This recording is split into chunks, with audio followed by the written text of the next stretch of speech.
بسم الله الرحمن الرحيم السلام عليكم ورحمة الله وبركاته كلنتي وناكسن داوديال كسو dhawaada barnaamijkii su'aalaha Shibli iyo Somali Cable isbuuciiba hadayo kale ayaad kala socotaan TV-ga Somali Cable si gaar ah suudiisa magaalada Nairobi ajri xasanaad aan la soo koobi karin ee baaka siiyo Sheekh Maxamuud Maxamed Shibli ayaa nagala qayb galay halkan ka soo gudbiya jawaabaha su'aalaha aad noo soo dirtaan wixii kale ee su'aalaha noogu soo gaajiyay ciwaanada barnaamijka gaar ahaan Facebook ciwaankiisu uu yahay su'aalaha Shibli iyo Somali Cable kusoo dhawaada daawadayaal sidoo kale Sheekh Maxamuud soo dhawo shukran jazakallahu khair assalaamu calaykum waraxmatullaahi magaciigu waa deeqa oo joogta magaalada Muqdisho waxaan sheekha weydiin lahaa su'aal hadii tolkay ay igu dhahaan qaarankeen waxa lagu dhigayaa mawlidka iyo tacsida anigana aan ka diido arrinkaasi bal diidmada ah ma wax dambi ayaa iga soo gaaraya ma wuxuu noqonayaa qaraabo goys jazaakallahu khayra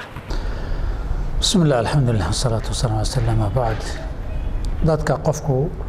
qaraabada iyo tolka ama dadka dariska iyo asxaabta wax kala qayb qaadasho ama aqli ama cilmi ama xoog ama dhaqaale iyo maal iyo qaran la bixi laga qayb qaatay wixii banaan iyo wixii wanaagsan oo wax loo baahan yahay hadii tolka iyo qareerku wax wanaaga aqoon la kaalmeeyo duruuftii mid iyo dad xanuunsan iyo abaara loo gurmado iyo wax kale oo wanaaga ummadii diin iyo dunya anfacaya nacfi wanaaga sharciga aan ka hor imanaynin haddii ay qofka ka dalbadaan si guud ahaanna waa la isugu leeyahay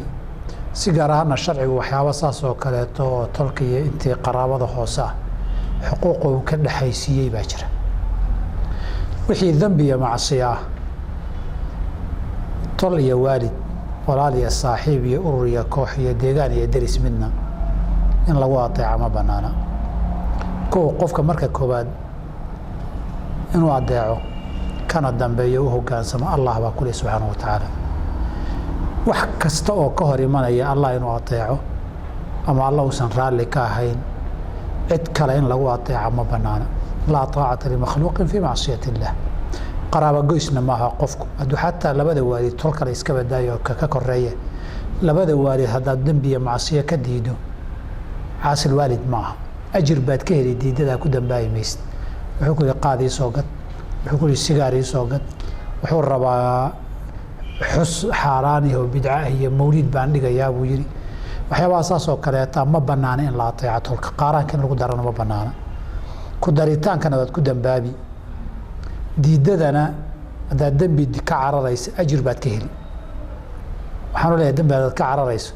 qof aan dambi u haysanin dambi diidayna waxaa jira bakhaylnimo iyo ama xoolo diida ay ku jirto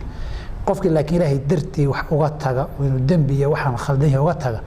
ilaahay ka tagitaanka ajir buu ku siiyaa wadaalku xadiidku aynama tarakahu min ajli ama min jarraaya yani dartay buu uga tagay xasana loo qorayaa sadaqada qofkani tacsidu faafaahin bay u baahan tahay tacsidu haday tahay tanwaabka la sameeyo ee dadku isugu yimaado ee raashinka lagu kariyo taasi ma banaana wax lagu daro Jarir ibn Abdullah al-Bajali radiyallahu anhu wardaahuna nabi wuxuu ka wariyay sallallahu wuxuu noo wariyay xilligii nabiga isu taga meesha la isugu tagay nacuduhu min an-niyahati hogayo baayday arrintaayda lacanadu ku dhacday baan kamid baynoo ahayd taasay nooga mid ahayd laakiin taasida hadii looga jeedo carruurtii iyo dadkii laga geeriyooday qoyskii geeridu gashay oo duruuf iyo kaalmayn u baahan raashin la karinayo maaha bayna wax isugu dardaraynaa agoontii baan ku kaalmaynaynaa deyma meydkii lagu yeeshay baynu ku bixinaynaa duugtii iyo qabrigii iyo meelaha qaarkood lacaga oo qabri bilaash leeyahay qarash badan ku baxayo baynu ka wada qayb qaadanaynaa taasi waa tacaawun cala albirri wattaqwa qayb kamid ah way laakiin Soomaaliya waxaan u aqaanaa tacsiya haday yiraahdaan waabkan weyna la dhisay xoolaha la qalay kolba dadku koox imanayaan la fariisanay qaarkoodna ay soo baroortaan markay soo dhow yihiin haweenku ay yiraahdaan heblaada cod malana noo qaad taas oo kale hadii ay tahay waxaan la isugu imanay raashinka la cunayo ee reerkii dabka la saarayo taasi ma banaana dibida ay kamid tahay ku bixinteedana waa xaraan bilaa tawfiiq jazaakallahu khayran assalaamu calaykum sheekh waxaan weydiin lahaa in shariicadu maxay ka qabtaa buugaagta qiyaaliga loo qoro maadaama aysan xaqiiq ahayn inta badan waxaan jeclahay inaan noqdo qof qoraa ah laakiin markaan isaahdaba sheeko qor waxa ii soo baxday inay tahay mid qiyaaliya oo aan dhab ahayn marka arrinkaasi miyaan ku dambaabaya jazaakallahu khayr alxamdulillah jawaabtu waa maya hadii waxaad higsanayso wax wanaagsan ama banaan yahay tan noocan ay sheekooyinka sida loo qorno been ma aha xukun been ma laha xukunka beentu waanuusan qofkaad la hadlayso ogeyn adiguna waxaan jirin aad moodsiinaysa wey masalada moodsiinta iyo ihaamkuna culimmada intooda badan way qabaan in shardiga been waxay ku noqonaya sheekooyinka sidaas in la qorana dee hadda ma bilaabanin muslimiintii horaa soo bilaabay intaan xasuusta hadda ninka la dhihi jiray badiic zamaan ilhamadani baa ugu horreeyey ragga oo qarnigii afaraad dabayaaqadiisii culimmadii dhimatay ahaa baa qoray maqaamaadkiisii ilaa hadda matbuuc baa la taala sheekooyin sidaasoo dhaqanka wanaagsan iyo akhlaaqda wanaagsanna lagu faaninayo taxunna looga digayo luqadda qofkana lagu dhisayo kadib isaga waxaa ka dambeeyey rag kale uu ka mid yahay ninkii la dhihi jiray xariiri abulqaasim alxariiri mulxatulciraabka iska lahaa maqaamaat alxariiri taasaa caan noqotay muqadimada hordhaceeda markuu ka hadlayo wuxuu leeyahay ninkii iga horeeyey badiic zamaan ilhamadani dariiqiisii baan ku dayanayaa waxna waan ku dardarayaa magacyaa meeshan la alifaya badiic zamaan ilhamadani laba nin buu nina hishaam la yihahda nina abulfatx aliskandaraani la yihahdo ahaa kana abu zayd nin la yidhaahdo waa actar mise atooraka waxay yidhaahdaan nin buu la hadlayaa hebel baa ii sheegay hebel baa sayri dadka akhriyana wada garanayaan muqadimada marka hordhac wuxuu ku leeyahay qof aan wax garanayn baa laga yaabaa inuu yidhaahdo been baa la sheegay badiic zamaan ilhamadani iyo culimmadii intaa joogtay majaalistoodaa lagu akhriyaa cid waa khalad iyo waa been tirina ma jirto annana waxaan leenahay intii ka dambeysay maqaamaat alxariiri maqaamaad baa ka dambeeye kale maqaamaat azamakhshari baa jiray maqaamaad waxaa jiray siyuuti baa jiray maqaamaadkaas akhlaaqda wanaagsanna waa lagu dhiirigelinaya waa maqaamaadku waa jabtaro waay cutubyo waaye cutub walba waxbuu ka sheekeynayaa luqad xoog badan oo aada u adagna waa lagu qorayaa ardaygii luqadda waa la baraya saa darteed kutubta kutubul adab ee luqa alcarabiya lagu bartay ka mid tahay haddana waxay xambaarsan tahay sheekooyin fara badan sheekooyin dhacay maaha qofku la hadlayna qof jira maaha hebel baan is aragnay hebel baan weydiiyey saasuu yidhi anna saasaan muhiimaddu waa fariinta la gudbinayo iyo erayada luqadda la isticmaalaya inaad barato saa darteed baa adabkii luqadda ee macnaheeda la dhuuxayay baa lagu bartaa kutubtan kadib siyuuti baa zamakhshari baa mid leh siyuuti baa mid leh culimmada intaan garanaya iyo taariikhdii hore waxa yidhi waa dembi iyo been baa la sheegay midna maaha saa darteed haddii nuxurka waxaad gudbinayseed rabto inaad xaqiijisay wax wanaagsan uu yahay ama wax markuu ugu yahay mubaax oo bannaan yahay sheekooyinkaa la qoraay dhibaato ma laha billahi tawfiiq jazaaka allahu khayra assalaamu calaykum waxaan salaamayaa shiiqayda diyaa barnaamijka shiiqa waxaan weydiin lahaa shiiqoo qof ayaa waxa uu nagu yiri qiimahaas dhul iigu soo iibiya waxaana ku helnay lacagtii uu noo soo sheegay mid ka badan marka haddii aan siino inagoona u sheegin inta kale maxaaran ayay nagu noqonaysaa jazaaka allahu khayra alxamdulilah nacamhaa dhulkaa wuxuu gooyey ninkii lahaabaa iskale haddaan isaga erey cad laga haynin markii uu qofku saa kugu dira wakiil baa tahay qiimeynta sharcigu aduu waxaad ku gadaysa dhulkaad ku maamulaysa wakiilnimo wey fuqahadeena waxay ka hadlaan hadduu ku yidhaahdo ninkii hantidan lahaa ama dukaan ha noqoto badeecad aad gadayso ama hoteel aad kareynaysa ha noqoto ama dhul aad iibinaysa iyo badeecad kale ha noqoto hadduu qofku ku yidhahdo alaabtan gad qiimahana ku gad qiimihii wixii ka badan ee ku soo kordha ama dukaanku kuu dirsaday qiimo jabin iyo discountii laguu sameeya lacagtuu kuu gatay alaabbaa quotationkeeda la keenay iyo qiimeynteeda lacag buu kuu dhiibay markaad meesha tagteed la gorgortantay waxbaa lagaa dhimay lacag baa soo noqotay ama badeecaddii aad gaday lacag dheeraadaad ku heshay waxaa iskale ninkii hantidan lahaa aduu wakiilnimadaada laba mid waayo inaad ijaar qaadato ood ku shaqaynaysa oo shaqaalahay dee wixii waad qaadatee waxaan kale si aad ku qaadato ma leh iyo inaad qofkan adiguba ku tabarucaysay ood fii sabiililaahi ood ku sadaqaysanaysa dee xoog la sadaqaysanaya xoolo laguma qaato hal mar baad yeelan kartaa hadduu ku yidhaahdo intaa ku gada wixii ka batana adaa leh saa darteed dadka waxaan dhihi lahaa arrimaha damacu kaga jiro markii qofka hantida leh uu idin yidhaahdo intaa ku gada waxaad tidhaahdaan haddaan ka badan ku helana haddaan ka badan ku hela anigiisi wixii intaa ka badan intaasaan ku gadi wax ka badan haddaan ku hela laakiin anigu aan yeesho inta haddaad isku ogaataan adaa yeelanaya inaad u sheegto ma baahna ama isaguba marka hore ku bilaabo ama adu intaa ku bilowda aad kula heshiisa niyo intaa haddaad ku rabto qiimuhuna intaa yahay wixii ka badan aan ku hela anaa iskale ogow iyo waa yahay ama adaa iskale haddaad ku heshiisaan dee idankiisii waay haddii kale xoolahan wixii soo noqday iyo wixii ku soo kordhayba ninkii lahaa baa iskala billahi tawfiiq جزاك الله خيرا السلام عليكم والسلام يا شيخ waxaan rabaa inaan weydiiyo qof lacag xaraana inuu heeso aan u maraynayo marka amaahan karaa lacag maadaama aanan weli hubin waxaana shaki iga jira in lacagtaasi ay xaraan qayb ka tahay in kale جزاك الله خيرا alxamdulilah asalka sharcigu qofku xooluhu haysta isagaa iska leh qofkan macaamilkuu dhex marayana mas-uuliyad looma dirsanin inuu baarbaaro oo qodqodo xoolahagan xaaraan bay ka soo jeedaan mise xalaal bay ka soo jeedaan asalku qofku xooluhu haysta maadaama isagu iska leeyahay shakigu saamayn ma laha alyaqiin laa yazulu bishaki waay qur-aanku nimankii reer yahuud ahaa oo ilaahay qur-aankiisu ku tilmaamay samaacuuna lilkadibi akaaluuna lisuxti beentana aad bay u dhegaystaan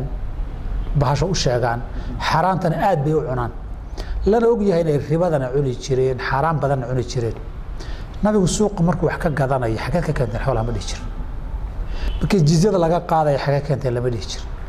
markay dadka marti qaadaan nabigu intay marti qaadaan oo guryahooda tago buu wax ka cuni jiray wuxuuna geeriyooday isagoo raashin uu ka qaatay oosan markaa lacag haynin tuutihiisii uu rahan iyo damaanad ay u haystaan saa darteed wadircuhu marhuunatun tuutihiisii baa rahan loo haystay iyagu akaaluuna lisuxti la yidhi nabigu ma qodqodi jiray kan xagee ka keentay kan xagee ka yimid mas-uuliyadii ku saaran maaha haddii uun si ay u dhacday inaad ogaato waxaan xaaraam inuu yahay wixii caynta xaaraamka aha kala macaamilin munaasabaad badan baa ku soo marnay oo waracuna saasuu ku jiraa laakiin qofkan waan ka shakiyey xoolihiisu xaaraan kuma noqdaan waxbaad ka iibsan kartaa waxbaad kula shirkoobi kartaa waxbaad ka deyman kartaa deyn iyo xuquuqaad ku lahayd baad kaga qaadan kartaa shakigu waxba ma saamayo billahi tawfiiq جزاك الله خيرا السلام عليكم waxaan rabaa sheekha inaan weydiiyo waa su'aal u dhaweeyay hore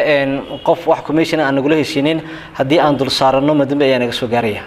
جزاك الله خير alxamdulilah horta waxay ku fiicnayd sida loo dul saaranaya in la faahfaahiyo mid ma aqaanadee qofkani ma inuu dilaal yahay buu ka hadlayaa hadday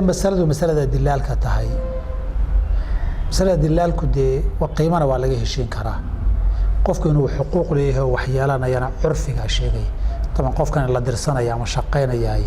waxaa la isla ogyahay bilaash kuma shaqaynayo mar hadduusan bilaash ku shaqaynaynin ujradiisu maxay noqon haddii laga heshiiye wanaag haddaan laga heshiinina shaqadaasoo kale wixii lagu qabto ujratulmithli uu yeelanayaa iyadoo kale shaqadaa wixii lagu qabto uu qofkaasi yeelanayaa waxaan la ogeyn in la qaato laakiin lama ogola waxaa jira suuqa xoolaha lagu ganacsan qiimaha marka la isu sheegayo marar la geliyo korka laga dalo gacanta la saaro intaasoo hore iyo intaasoo dambe la yidhaahdo qofkii xoolaha lahaa inta loo sheegayo iyo ka gadanaya inta loo sheegayo waxaa u dhaxayn jiray qiimo lacag waxbaa number baa u dhaxayn jiray intaa dhexdaa laga saa jiray kadibna ninka dee xoolaha ku gadnay dilaalkayga nasiibaa la dhihi jiray qofka haddii wax laga qaadanayo waa in la og yahay ama tiradiisa ama tii horeen soo marnay oo kaleeto intaa wixii ka badan ama ninkani dhul buu gadanayaa ani qiimo intaasaan ku rabaabuu ku yidhi intaasaan bixin wixii aadu kala hadheed ka reebato waxba kama qabo kadib qiimihii aad maalan aan dhahan dhul fiican buu ahaa 100,000 baa la yidhi ani 100,000 baan diyaara waxay iyaga hataa ka soo dhamaysa 90,000 isna yidhaahno 100,000 waa iga bixis waxba inaan ku daro ma rabo 100,000kaasaan dhulka ku rabaa wixii aad iyaga ka reebato waxba kama qabo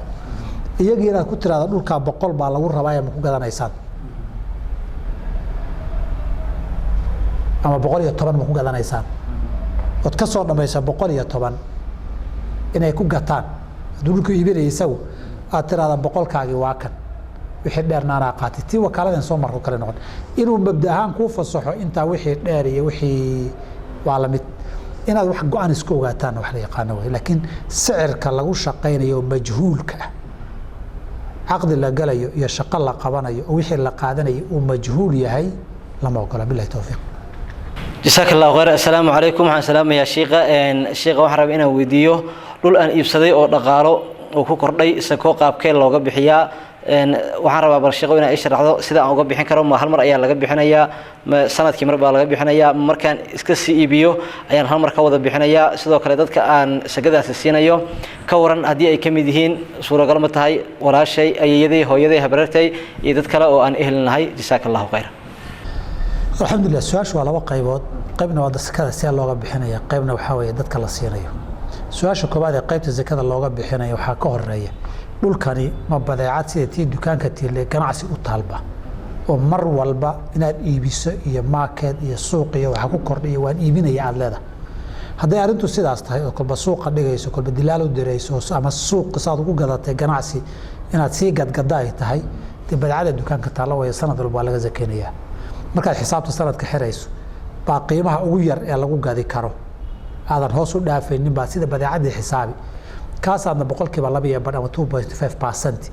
ka bixin xoolaha kale badeecada iyo ganacsiga aad ku dari haddii uunan sida ahayd oo dhul aad gadatay oo inaad iska haysato aad rabto ama hadhow aad dhisato ama go'aan cadba ma lihid dhulkan iska gado hadhow haddii aad rabtana dhiso haddaad rabto qiimo fiican kuu soo baxana gada ay tahay dhulkaas zaka laguma laha xoolahaasi waa hantida saas oo kale tahay caqaarka iyo maguurtada ee biniyatil qunya bay yiraahdaan ama bilaaniyada ah kaydsi ama niyaba gadis iyo kaydsi midna lahayn zaka laguma laha dadka la siinayo walaal iyo habar yar waa la siin karaa laakiin hooyii ayay lama siin karo dadka usuusha iyo furuucda zakada lama siin karee nafaqadooda ay kugu waajibta masaakiin haday noqdaan ay xawaayaan laakiin عندنا معاشر الشافعي هدان نهي ولالا iyo adeera iyo abti iyo habaryar iyo eede iyo qaraabo xiriirin ma ahan nafaqadoodu ma waajibto usuusha iyo furuucda nafaqadoodu fil madhab waajibta cidda nafaqadeedu waajib kugu ahayn masaakiin iyo fuqara ana waad siin kartaa walaaluhu kamid yihiin laakiin usuusha farciya iyo hooyi aabi iyo awow lama siin karo billahi tawfiiq جزاك الله خير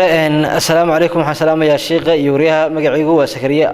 عبد النور waxaan joogaa dalka Hindiya sheekh waxaan rabaa inaan weydiiyo sheekh oo dharka waxaan geystaa doobi laha sana ma aha qof muslim ah dad badan ayuu wax u dhaqaa oo ay kamid yihiin dad aan muslim ahayn marka bal ka waran daahirnimada arinkaasi dharkaygu ma ay noqonayaa mid daahir ah mise waxa noqonayaa mid asdaar ahayn jazaak Allah khayr maadaama dad aan muslimiin ahayn wax ku dhaqanayaan alxamdulillah dhimala dharkaas waa daahir hadda najaasa gaar oo gaadhi aan la ogaanin iyo meel najaasa ka raacday nabigana sallallahu alayhi wasallam markay nimanka yahuudi marti qaadaan ay guriyooda cunada ku kariyaan intuu gurigooda u taga cunada cunayo cunada yaa kariyay weelkan yaa dhaqay yaa ku soo riday yaa diyaari markii naga ahlu kitaab kale la baneeyay nisaa ulladhi wa ta'amul ladhi yuhibbu sawhat lahum suratul maida marka lagu baneeyay tan xaaskay uu guursado gurigii joogto ilmihii haysaay kala ilaalin malaha waxa kale nabiga calaysay salaam saxaabadu markay ay soo maraan dad biyo haysto mushrikiin way ka cabi jireen biyahooda sida haweentay weelasha xataa ka dhaansadeen kana weysaysteen biyo weel ku jira oo lagu soo shubay weelkii la nadiifiyay biyaha lagu shubay gacanta lagu dhuray bay gacan galbeed galada najaasada la sheegay waa caqiido in nabashkuna najaasun taawaya maahane jirkooda maaha tan dharkay dhaqaan iyo tahaarada jirkooda muslimka kala mid yihiin marka dharkaas najaasa ma billahi tawfiiq جزاك الله خير السلام عليكم وحن سلام يا شيخ مقعيقو وحسن أبو بكر قاسم وحن جوغا سوماليا gaar ahaan gobolka Shabeellada Hoose waxaan rabaa sheekh inaan weydiiyo ma jirta muusig diini ah ama muusig wadani ah ama muusig ciidanka iyo sidoo kale muusiga wararka ay idaacadaha isticmaalaan la soo dhaxgeliyo oo ay diinta xalaal ka dhigayso جزاك الله خير alxamdulillah muusig waa muusig maradu muusig noqdo oo muusig waa jira khilaaf banaanaanshihiisa iyo ma banaani uu banaan yahay ka jira culimada muslimiinta dhaxwada uu jira oo ku salaysan nusuusta iyo ahadiith xaraantinimeynaysa ma sugan tahay mase ku cadda wax laakiin tan garanaya kala qaada oo music baabka iyo tabaabka iyo mala xukunku waa xukunun cidii tirada way banaan tahayna way wada banayn cidii tirada waa xaraamna way wada xaraantinimeyn sida aniga saxda ilaahi muusikadu xaraam way sababtu ahadiitha inay asaxeen qaarkoodna Bukhari ku yaalaan baan ka rumaysna nabigana calaysay salaam waxa uu leeyahay xadiidka Malik al-Ash'ari waa ka kule waxa iman doona xilli dadka dhulka la goyn doono oo kamida waxyaabaha xilliga astaamaha lagu garan karo dadku inay fududeystaan muusika way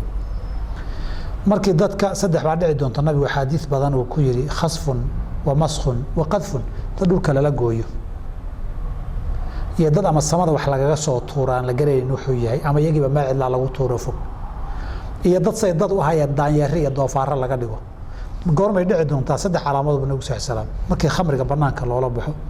zinaduna banaanka ka waraw ay noqoto muusikadii qoliyaha heesayana ay xidigan noqdaan waxaan filayaa xilligan inaan joognaa war malayno waxyaabaha intaba hadda maanta banaanka yaalaan Allah musta'an laakiin ay ka sii daraanna waa laga yaabaa kuwaasi marna qalkada waxay sawtaani malcuunaani buu leeyahay laba sawd oo lacnadan oo hinta hogay oo baaya markay balaayo dhacdo iyo muusikada la garaacaya markii ay la faraxsan yahay la damaashaadayo ama la dabaal degay hadda muusikada geerida ay jirto loo qaado qofka dhintay wax la mid ah waxyaabahaas oo dhani markii nusuusta daahirkeeda lagu noqdo xadiiska nabiga kaleey salaam inay xaraam tahay way walidaalka fuqahadeenu ku wada daraan aalaadka muusikadu haddii la burburiyo inaan qofka dandhow lagu lahayn oo maal manfacaalaho mubaaxaba inaan ahayn وصار درت كبنكي يا بحالي هذا تشبي سو محكمة شرعية لو جاي عند فقهاءنا شافعية نك استقطع بعض الحكم اللي تشبين تلا بإله أجر كريسيان هي استقطع بعض الحياة مركا سيجود هذا النصوص تهدي لو النقطة أنت عن قرانا يوم موسيقى بنان ما شرته بلا توفيق جزاك الله خير السلام عليكم شيخ وعنها جيرة ويسدا مبريان جزاك الله خير الحمد لله ما يعني وحلاقة هذا النصوص تقال الشواهيل بكجيرة عنها ما أنا قيل ولا عبي كرا ويصير متشبيان هلب كان بنبي كسوقته عليه الصلاة والسلام ذيك جابر بن السمرة يا براء بن عازب إن هلب كتشبني جابر بن السمرة في صحيح مسلم هايو ذيك براء بن عازب لا وضع المامين لكن عنها قيل كمد معه وحيابه ويصير تشبيه بالله توفيق جزاك الله خير السلام عليكم وعرب شيخنا فيديو ضمد قالada maruna oran kara waxaan maqlay xadiis saxiix ah oo nabi kaleey salaam oo ku dhahay bari baan ka ahay dadka ku nool wadamada gaalada marka laga reebo dadka u taga waxbarashada iyo kuwa caafimaadka iyo wixii lamid ah جزاك الله خير sheekh bal arrinkaas iga waran alxamdulillah qaadir laba waan dheelaa hadii uu saa'il ku leeyahay waxaan maqlay xadiis nabi oo asaxay inaan lagu noolaan karin su'aal ma taalo ii weydiiyo ma lagu noolaan karaa uu yiraahdo isagana hadduu inoo sheegayo inuu maqlay xadiis nabi calayhi salaatu wasalaam oo asaxay buu yiri oo sheegaya inaan lagu noolaan karin طيب haddii nabi maxamed ay ka sugantay inaan lagu noolaan karin ani maxaan dhihi karaa imaamu shaafici baa xadiis la weydiiyey xadiiskan ka waran ma asaxay baa leeyahay kaas uu sugan yahay ma qasaa uu sheegay ma qabtaa baa leeyahay intuu xanaaqay wuxuu yiri masuunkay gaalada dhaxal kor u qabi jireen baad igu aragtaa nabi maxamed bay ka sugan tahay ma kula saxantay su'aal khaldan way haddii nabi maxamed sidaa sallallahu alayhi wasallam waa sidoo uu yiri cid ka daba hadlay kartana ma jirto sida uu yiri way laba xadiiska uu ninku ku sheegay xadiis Abu Musa al-Ash'ari kuma jirto in la soo reebay dad caafimaad iyo waxbarasho u tagay qaybta xadiiska kamid maaha laakiin culimo fatwa uu ka maqlay saa'ilku baa laga yaabaa xadiidka waa laga soo reebaya waxyaabahaas la yiri inuu qaateen xadiidka kamid tahay waxaan rabaa inaan saa'ilka ku baraarujiyo qaybtan la leeyahay qofkii waxbarasho iyo caafimaad u aadan maahane waa eray culimo xadiidka kamid maaha si ahaanteedabana waxaan soo tijaabinay soona taabanay qofkay dan iyo duruuf iyo daruuro ku kalifta maahane wadan gaala ku noolaanshaheeda iyo ilmo ku dhalkeedu inay dhib badan tahay gaar ahaan haddoo lasii kala baxayo lasii kala miirmayo ilmuhuna bii'ada ayay ku nool yihiin unbay qaadanayaan dhaqankeeda iyo hiddaheeda saa darteed ilmaheenna carro gaala ku koray dhaqankii muslimka aynu ku soo korray wax badan kama haystaan intay dhibta ka jirtana dhib la taalay dhib yar maaha ta ka soo socotana waxaan filaynaa inay kasii badantay ummado nagu horreeyena way wada miilmeenba carruurtooda aabbahay waa awooya muslim ahaan jiray bay taagan yihiin allah naga badbaadiyey marka kollaba deris fiican maaha meel wanaag loo doontana maaha bilahi tawfiiq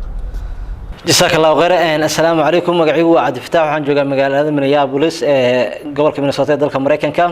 waxaan rabaa sheekha marka hore waan salaamaya Allah barakeeyo